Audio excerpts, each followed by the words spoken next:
가장 큰 이유는 우리나라가 이젠 선진국입니다. 부동산 시장에서 보면 어떤 틀이 이젠 바뀔 때가 된 것 같습니다. 우리나라만 있었던 전세 제도가 사실은 선진국 시스템에는 맞진 않는 것 같습니다. 특히나 성장을 해야 되고 구조적인 변화가 필요한 지금 시점에 산업 구조가 바뀌었다는 말씀입니다. 그런 시점에 전세 제도가 발목을 잡고 있는 부분이 있다라는 게 정부의 시각이에요. 어찌됐건 시장에 뿌려져 있는 이 자본의 규모는 딱 정해져 있습니다. 그런데 그 자본이나 자산의 통화량이라고 표현할게요. 그런 자산들이 부동산에 묶여가지고 다른 산업에 투자가 안 되는 이 상황은 계속 정체되어 있는 우리나라 현실을 만든다라고 판단하고 있습니다. 그래서 이걸 선순환하겠다라는 부분이 있는 것 같아요. 그래서 전세에 묶여있는 2,000조 가까운 돈을 우리나라 산업 발전에 쓰겠다라는 어떤 구조적인 변화를 꾀하고 있는 것 같습니다. 그래서 월세 시대로 가면 그러면 바뀌는 거야? 라고 얘기하실 수 있지만 사실 금융에서 들고 있는 돈이 전세 대출로 간다고 하면 그 돈이 기업으로 가긴 어렵습니다. 그래서 기업 쪽으로 보내서 산업 발전, 우리 성장률을 좀 높이겠다. 그리고 미래 성장 동력으로 삼겠다라고 하는 게 정부의 큰 틀인 것 같아요. 그래서 저는 전세제도가 좋다 나쁘다를 떠나서 우리나라 산업 구조적인 변화 때문에라도 전세제도는 이제는 조금씩 줄어들 것 같다. 퇴화될 것 같다라고 말씀드리는 겁니다.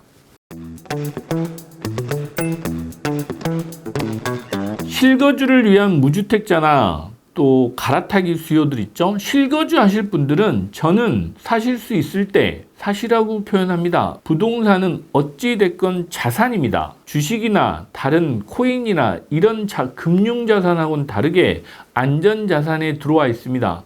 특히 부동산은 물가 인상을 그대로 반영해주는 효과가 있어서 여러분들이 물가 인상에 대한 해지를 하고 싶다, 인플레이션 해지를 하고 싶다라고 하면 자산을 보유하시는 게 맞죠. 그런 측면에서 실거주 하실 분들은 최선을 다해서 자산을 또 구입하시는 게 맞다고 표현합니다. 하지만 부작용도 분명히 있죠. 오르기만 하는 건 아니고 오르막 내리막이 있어서 그거를 견뎌내실 수 있어야 돼요. 자산을 보유하는 것 자체는 추천을 드려요. 하지만 버틸 수 있어야 되는 능력도 추가로 필요하다라는 부분이 이 부동산 자산의 가장 큰 특징이라고 보시면 될 것 같습니다. 포모라고 하죠. 저 사람도 사니 나도 사는 이런 현상이 벌어진 이유는 자산 격차가 벌어지는 것 때문에 여러분들이 그 집을 사고 싶은 욕망이 커지는 겁니다. 분명히 이건 투자의 개념이에요.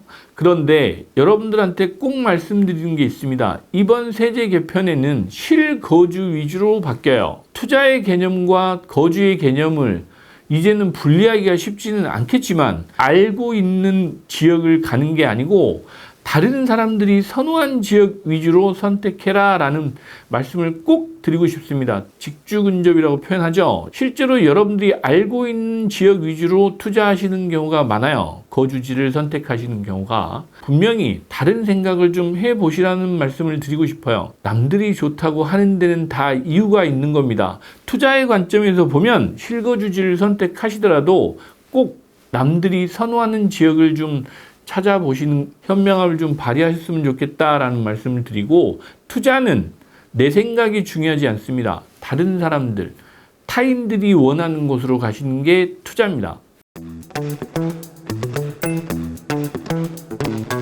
월세화가 진행이 되면 주택이라는 개념이 바뀔 수 있죠. 진짜 부자들, 찐 부자들은 집이 필요 없을 겁니다. 그 사람들 같은 경우는 월세가 오히려 절세 효과를 가져올 수 있다라는 부분을 말씀드리고 싶어요. 압구정 현대아파트 연간 1억 이상의 재산세, 종부세를 낸다라고 치면 월 1,000만 원 정도 됩니다. 제가 집주인이라고 한다고 하면 저는 1,000만 원짜리 차라리 월세를 가서 좋은 데 가서 살 것 같다라는 생각을 합니다. 자산 가치가 오른다 하더라도 이제는 결국엔 다 세금을 내셔야 됩니다.